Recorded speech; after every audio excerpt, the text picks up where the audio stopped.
And I want you to really hear this because it's important. Da, da, da, da, da, da. So he would get quiet to pull people in because you build intimacy by telling secrets. So if you get quiet, people start to listen to you, as long as it's not the whole time. That was a more comfortable way to make a connection than to get really loud in a speech. So you find what works for you, but you just make sure that the way you're presenting is the way you want to present. Most of us think so much about what we're going to say, but we don't think about how we're going to say it.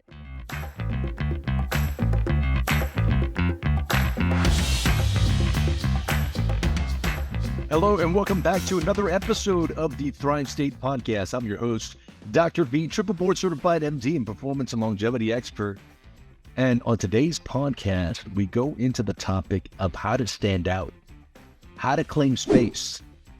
I know many times for some of us, particularly those of us who might be introverted, might not be able to speak how we feel inside, how to actually claim space in our families, in our businesses, or the work that we do out in the world. Today is really about that. Today is really about not only finding our true authentic voice, but how to bring that authenticity and who we are into the different environments that we might be in, whether it be family, work, relationships, businesses, and the world outside. Now, if you're new to the podcast, welcome in. This is really the podcast that brings you the thought leaders, experts on health, wellness, longevity, peak performance, and all the tools you need to take your life to the next level. If you are new to the podcast, welcome. Please do us a favor in helping this podcast and this message grow by subscribing and engaging with the content and leaving us a 5-star review wherever podcasts are heard. That will truly help. If you haven't already, check out my book, Thrive State, at thrivestatebook.com. It really is the playbook that you need to actually shift the energy in your life. Because if you control your energy, you control your health, your success, your longevity, as well as your performance. Lastly, if you are new to the community, you want to know just where to start, I have created a bundle of resources, including lecture notes, including a free ebook, breathwork exercises, achieve states of calm, resilience, morning routine, and energy. All this at thrivestatestarter.com. I just want to give you the resources for you to take the very first steps wherever you are in your journey towards health, happiness, and human potential. Today, we are honored to have a truly exceptional guest with us. While many know her as a motivational speaker and a writer, at her core, she's really an enlightening teacher who brings an unparalleled specificity to her craft. Going beyond the realms of traditional motivational rhetoric, she's intricately intertwines the influences of the external world with our personal interactions, profoundly transforming how we're perceived by others. Drawing from her rich background in political science, combined with over 2 decades of experience as an acting instructor specializing in physicality, voice, and storytelling, she empowers individuals to transmute their inspiration into tangible action. Her life's journey and lessons are not only inspirational, but they help equip everybody who listens to her with the tools to effectively influence, collaborate, lead, and truly claim their space in the world. Ladies and gentlemen, please enjoy this deep dive conversation with myself and best-selling author, Eliza Bettencourt. Eliza Bettencourt, welcome to the Thrive State Podcast. Thank you so much for having me. I'm really excited to be here. Well, before we get into it, before we get into your story and everything that you do, there's a portion of the show the audience is familiar with. It's called the 5 to Thrive. Game show style, 1,000 points each. If you win it, when we meet in person for the next time, you get a healthy Blue Zone meal on me. So the question is, are you ready to play the 5 to Thrive? I don't know what it is, but I'm always down. You're down. I like that. 50 points just for being down. But question number one was, as a child, what did you aspire to be? Lois Lane. Oh, that's beautiful.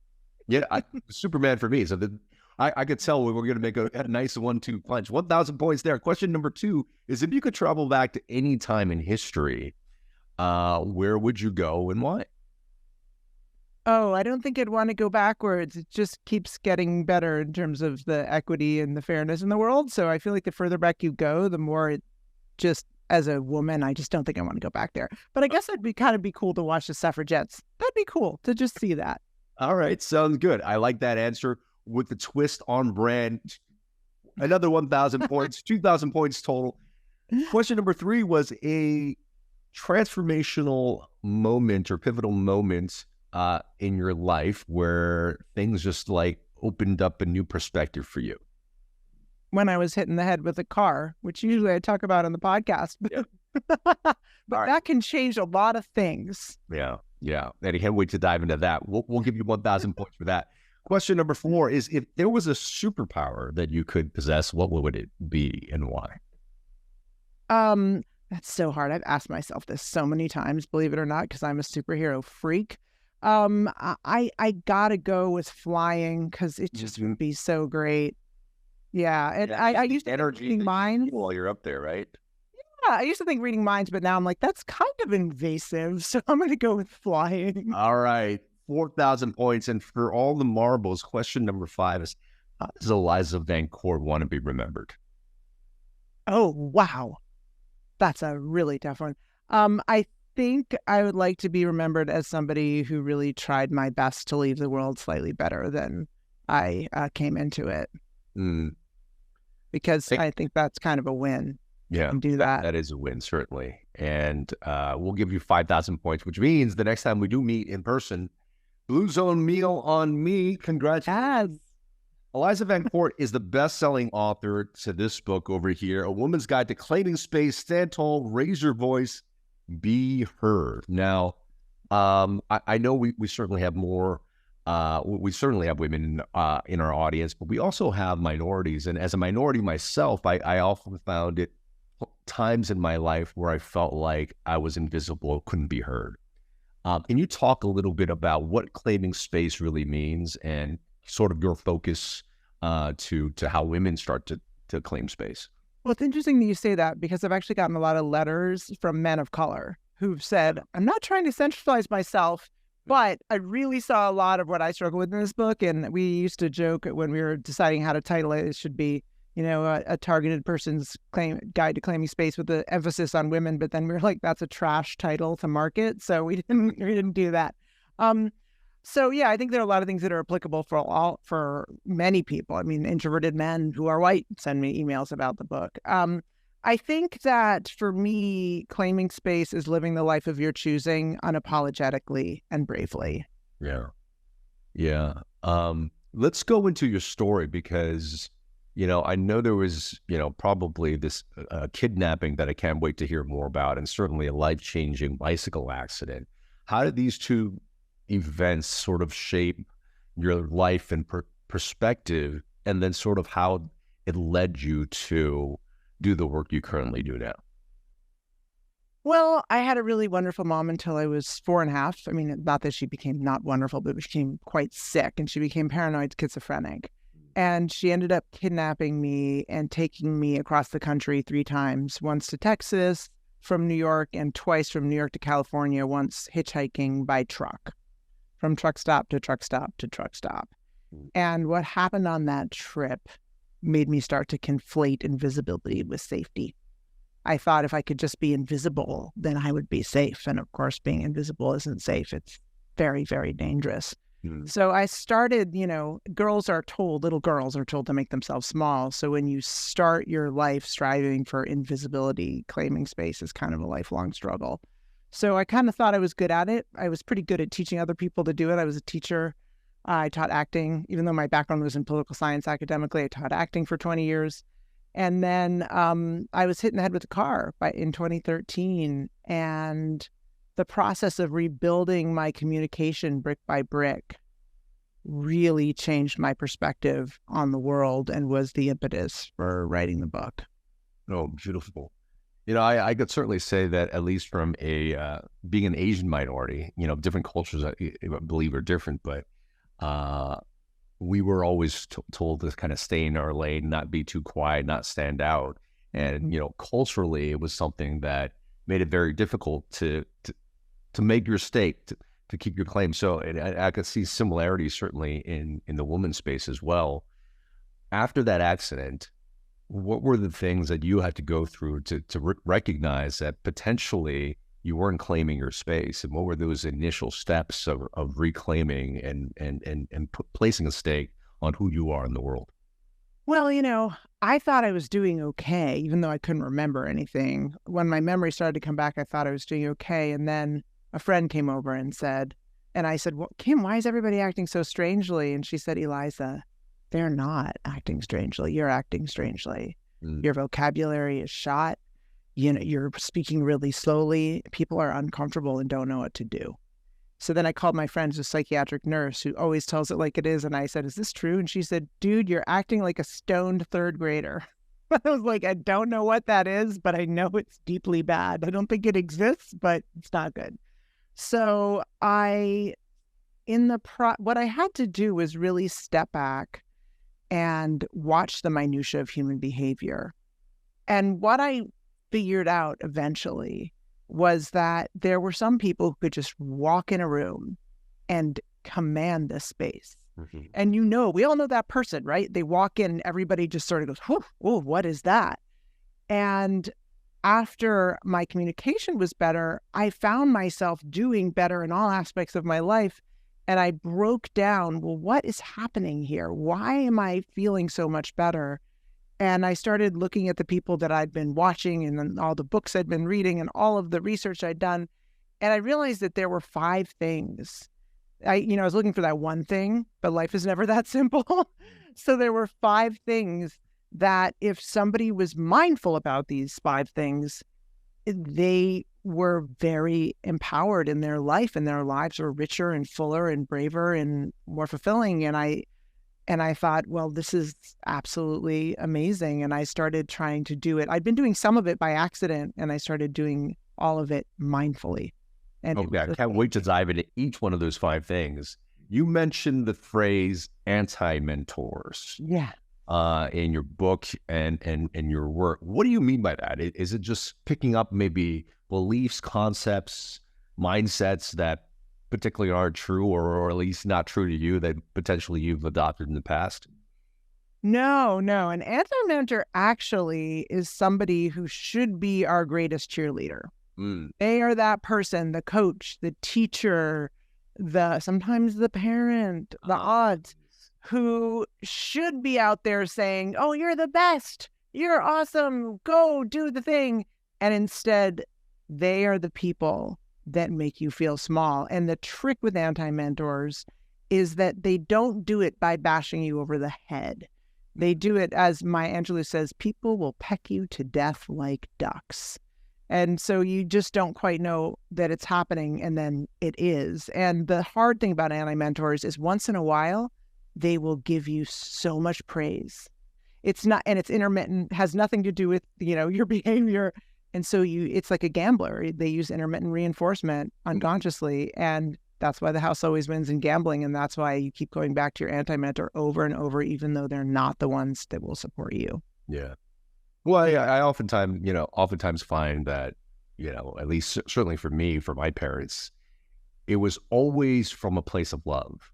Unfortunately, it's not that they were trained with the mindsets, the beliefs, the value systems of what makes a human being light up to become the best versions of themselves. They're just going to apply what they've been, got passed on to. So I find that it's often difficult because, no, there is love. You feel that. But unfortunately, their model of the world just probably doesn't work for yours. Let's dive into those 5 pillars. Like what, I can't wait to discover this because I like to walk into a room and have everybody go, whoo. What was that? You probably do. But the first thing is your physicality and your voice. If you walk in and you're comfortable in your body and you move your body in a way that projects confidence, that makes a huge difference. The second is these people are very good at building community and having really healthy communities, including neutralizing or getting anti-mentors out of their lives. They did not give their anti-mentor a bullhorn at the head of their psychic table. The third thing is they didn't let their past control their present. And one thing that I hear people say a lot is, oh, I'm over that. And whenever I hear people say that, they almost always aren't. What I found is that people who really got this, it was like they had this boulder they were carrying around, and it was this boulder of pain. And instead of just saying, I don't have it, they were able to shrink it into a pebble and carry it in their pocket and be like, oh, I went through this. And now I can touch it and remember why I went through it and how I learned from it. And I survived it, and I'm going to be okay. They used those things in their lives as lessons, but didn't weigh them down. The fourth thing is they knew how to protect themselves from aggressors, physical aggressors in terms of when to leave the space, but also emotional. And finally, they were really good at intersectionality. And by that, I mean, they didn't just hang out with people who looked like them, which allowed them to be in a place of humility a lot of the time. Because when you hang out with people who don't look like you, who don't have the same background, you will inevitably make mistakes, and mistakes are the gems of life. It's how we learn and grow. And so it teaches you how to be a more mindful person. So if they could sort of be mindful of those 5 things, they did extraordinarily well. I hope you're enjoying the podcast so far. If you are, I just wanted to let you know, join our community. There's so many free resources and a great community of people that desire health, happiness, human potential, to have more in their life, more health, more energy. And when you have those two things together, you could create more happiness, more abundance, whether it be financial, romantic, all these things in your life. And if you're just starting out, you don't know where to go, just sign up for thrivestatestarter.com, because in there you're going to get a bundle of information that includes a longevity ebook, a longevity and performance resource guide, lecture notes that come from my keynotes at Google, at Fortune 500 companies, all the insights in that keynote in lecture slide form given to you. And then finally, breathwork. I share 3 powerful breathwork exercises to access calm, which really gives you clarity and peace during the day, to access energy if you need to wake up and really motivate yourself, and finally a breathwork routine that you could do every single morning so that you could be very intentional with how you create that day. You can find all this stuff delivered free to your inbox at thrivestatestarter.com.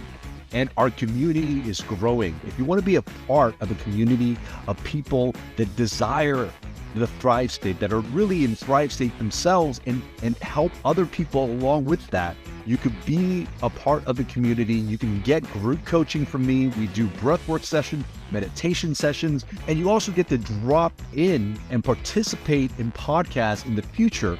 You could find more about the community at mythrivestate.com. That's mythrivestate.com.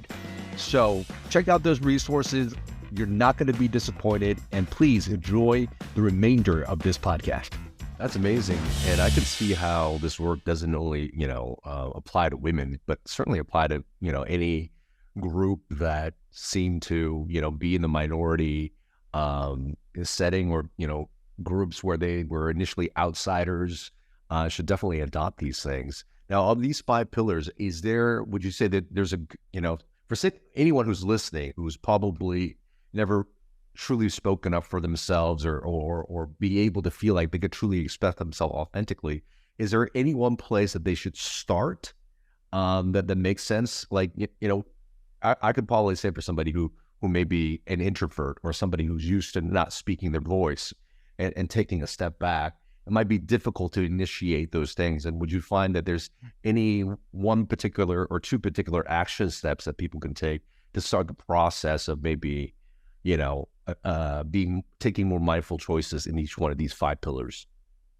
Yeah, I think physicality and voice is the number one thing. Because if you walk in a room and you're projecting that you don't belong there, it's really hard to get anywhere, to overcome that, to build community, because really people don't want to be around people who feel like, oh, you're projecting to me that you don't deserve I don't deserve your presence. They want to be around people who are confident and think I deserve to be around you. I deserve to hang out with you.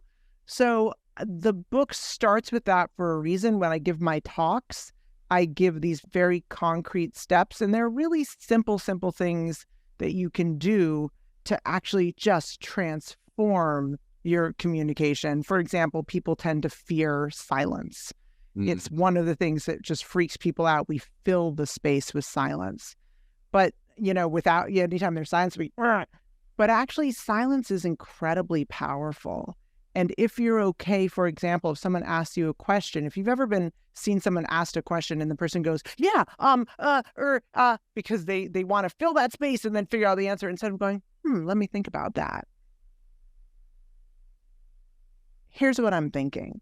It's a power move. It's saying, look, you're going to wait until I'm ready to talk. And just learning how to be comfortable with a little bit of silence can make you appear so much more confident. Yeah. I want to go back to the physicality and voice, because we know, some of the work I do in longevity and peak performance is all about understanding the energetics of how we project ourselves and our energy, that how we show up in the world actually sends energetic signal, not only to the people around us, but to the cells in our body. And physical, mental, emotional, social, spiritual are all energetically connected. When we shift one thing, we shift the entire system. And we talk about physicality because if you're somebody that's probably used to being quiet, not standing up for yourself, it is likely that your body language is probably hunched over. You're probably breathing in a certain pattern. So energetically, you are adopting the being of somebody who's not claiming their space. Mm-hmm. But we know from the work of Amy Cuddy and the researchers over at Harvard that physicality, posture, movement actually changes your physiology. So if you stand in a power pose, chest out, shoulders back, like your favorite superhero, what that is, it could actually decrease the stress hormone in your body from up to 30%, and then increase the confidence hormone, testosterone, both in men and women, by up to 25%. So that's a pretty amazing thing to adopt. Now, some people that I speak to about this say, you know what, it's just not me to stand like this or to speak like this. How do you answer that question when I'm pretty sure you get the same type of comments like, oh, that's just not me? Right. Well, first of all, there are all different kinds of things that you can learn, and you got to find the thing that works for you. Although I think posture is always a good idea. Always, always. But once you've decided, you know what, I'm going to be a little louder. I'm always like this, and I'm always talking like this, and, people don't listen to me. So I'm just going to try to be a little louder, and it's uncomfortable. What I tell people is this: when it comes to physicality, there are just a couple steps. The first is you don't know what you don't know. So you haven't had anyone say to you, listen, you're really quiet and people aren't taking you seriously because you look like you're apologizing when you talk. So you don't know what you know. You know you don't know, but you can't do it. You just can't quite do it. The third thing is you can do it, but only if you really, really think about it. And the last one is you do it in an automatized way. When you first learn any new skill, no one expects you to get to the top of a mountain, put on skis, push you down, and go, oh, now you're a skier. You should be comfortable already. So why would we expect this with our physicality? It's a learned behavior where if you want to be a little more confident, you can adopt certain behaviors and people respond to you as such. And you're absolutely right that it makes all the difference. I mean, my acting teacher, God rest his soul, Phil Gushy, told a great story of a student who was on Broadway who had to be the Hunchback of Notre Dame. So in order to do that, he put a hunch on his back and hunched over a little bit and walked down the street. Not only did he start feeling really bad about himself, but the way people were interacting with him was so profound that by the end of the day, he was hunched over more, looking at the ground, and felt terribly depressed. So it's this cyclical thing we get into that we stand a certain way, we get certain feedback, and it just builds on itself, and it can be a positive or a negative build. Yeah. Going to your, aspect of building these communities, I think for the target audience that might be listening are the people that are probably a little bit more soft-spoken. And I know for me, I derive my energy when I step into a room. It's how I get fueled. But for the people who are introverts, and maybe you could speak to what a true introvert might be, but it requires a little bit more activation energy, and it's difficult to do. What are some of those beginning steps, knowing that this is part of the process of really kind of claiming your stake in the world and the people around you? I love that question. So to start with, if you are an introvert, and introverts are somebody, there's a lot of misnomers about introverts, as everybody knows. I mean, people think of an introvert, at least back in the day, as somebody who's socially awkward. A lot of my friends are very hardcore introverts, and they're some of the most social people you'll know. The question is, how do you get your gas? At the end of the party, are you exhausted and you need to be alone, or do you want to call a friend and talk about the party so you can refuel that way? And, so if you get your gas from being alone, you're an introvert. And so it doesn't necessarily mean you're not good in a group. It just means you gotta know when to leave because you're getting tired. But you can also look at different leadership styles. So Obama is an introvert. Michelle Obama talks about that in her book. And there are some people, when they're giving a talk, that they get really loud because that's how they want to show that it's an important thing. Obama did something else. He used volume and then flipped it. So he would go, so here's what I want to talk to you about. And I want you to really hear this because it's important. Da, da, da, da, da, da. So he would get quiet to pull people in because you build intimacy by telling secrets. So if you get quiet, people start to listen to you, as long as it's not the whole time. And he understood this intuitively, or maybe he knows, maybe as a speech coach had told him. And for him, that was a more comfortable way to make a connection than to get really loud in a speech. So you find what works for you, but you just make sure that the way you're presenting is the way you want to present. Most of us think so much about what we're going to say, but we don't think about how we're going to say it. And they've done so much research that I think it's 97% of our decision-making processes about what someone's saying comes from their body and their voice, not the things they're actually saying. Oh, absolutely. It's also the energetic in which you show up. And, I don't know what the stat is, but some people say that 80% of communication is actually nonverbal. It's actually how you choose to show up. And it's certainly, if the words don't match the body language, that's when people go, oh, is this person lying to me? Or is this person truly right? Right. And it's not fair. I do want to point that out all the time. It's not fair. I mean, I have some very seriously neurodivergent friends. I have a very dear family member who's on the spectrum, and they don't communicate in a normalized neurotypical way. And people make assumptions about them. So I always like to just do the caveat that I'm giving you a lot of tips for the world that we live in, but I wish the world were more tolerant of all different communication styles. So good. The last pillar you had is really reaching out to kind of communities and places and people that might not be, your typical lane, exploring the diversity that's around us. I think what stops people from doing so, I think for me, because, in the past, I had never thought I belonged in different areas. And I would get this, really profound anxiety stepping into new places or people that didn't already know me. How would we break some of that, of being able to potentially create a safe space within ourselves so that we could start taking on these new things and not shy away from it because it feels not safe to connect with people that might not be in our lane? Well, I've always said that bravery isn't the absence of fear. Bravery is being scared to death and doing what you need to do anyway. I think that a lot of what we do in life that are the things that we look back on and we say, I'm so proud of myself, were not the things that made us totally comfortable. They were often the things that were scary and hard, but they were worth it. So we did them anyway. And I would say that hanging out with people, trying to strike up a friendship with someone who doesn't seem, they come from a different place, they look different, they may be a different race, a different religion. Of course it's uncomfortable because if you're a kind-hearted person, you don't want to make a mistake. But the truth is, if you choose your own comfort over creating a more inclusive world, that's to me not the right move. So good. Now, I want to ask you my last question, but before I do, I actually know I have two more questions.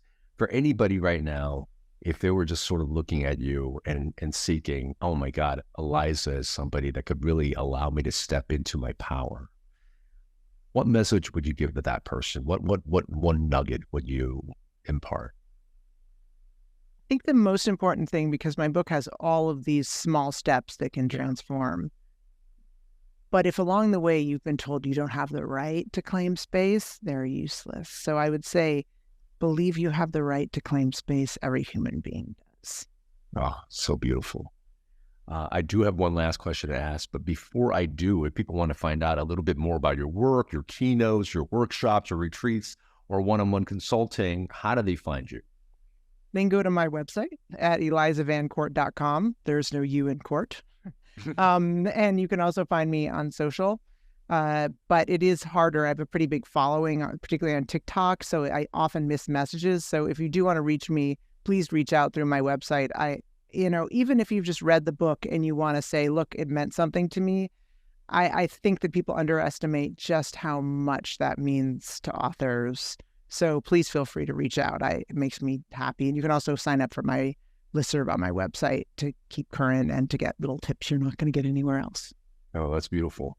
And the last question is this, with everything that you've gone through in life, certainly recovering from a major accident, I'm pretty sure you've got medical things, social things, lots of different modalities to get you to where you are today. Physical, metaphysical, medicine, not. What has been your best medicine? Ryan loves that question. You're asking some questions people don't ask before. I think for me, it's understanding that I'm not alone. People will often say to me, oh, how did you do that? You're so resilient. You're amazing. And I would say, do you know how many people, I had teachers that, reached their hand out to me when I was a little girl and said, we're not going to let her fall. We're just not going to. And so you can't do it alone. Anyone who says that they did isn't paying attention. So I think I remind myself, I'm not alone. And if you actually look at, for those who are looking behind me, this wall behind me is where my students sign when they graduate. And the reason I do all my podcasts here is because I never feel alone, because all these students who I love are right with me. So I think if we just remind ourselves that, the world, there's always usually one person who's there for you, and don't be afraid to ask for help when you need it, and understand that you have an army with you at all times, because everyone who loves you stands with you. Maya Angelou says that, and I truly believe it. Oh, wow. I just got so many goosebumps, and my body's vibrating in such a different way, because everyone I've asked that question to, and it's close to 200 people now, nobody has said that. And that power of feeling connected is such a beautiful medicine. Not only does feeling connected adds additional years to our life, it also quiets down the part of our nervous system that thinks that we're in danger. So it's so beautiful. Thank you for sharing that. And thank you for sharing your wisdom and your knowledge today on the Thrive State podcast. Thanks. I've really loved talking to you. I hope you enjoyed that episode of the Thrive State podcast.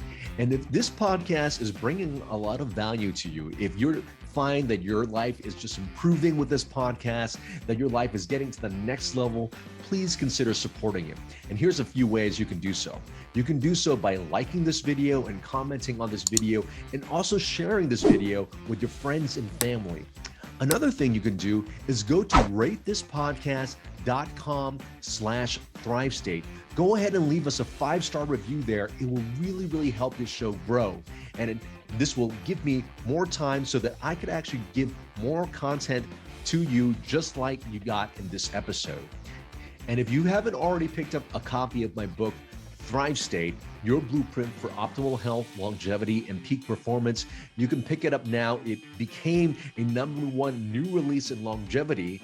Go to thrivestatebook.com. And if you enjoy the book, please consider leaving us a review as well. And the last thing you can do, if you're liking everything here and you want to work more closely with me as well as my team to get you into the Thrive State, go to kienvuu.com/accelerator and consider joining the home course, the Thrive State Accelerator. It's really the course that I use. It's the concepts that I use personally when I work with CEOs, celebrities, and my high-profile clients to get them to the Thrive State. Again, the Thrive State Accelerator at kienvuu.com/accelerator.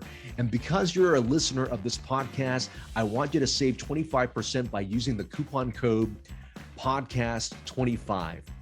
I hope we continue to give value to you. And remember always, you are your best medicine.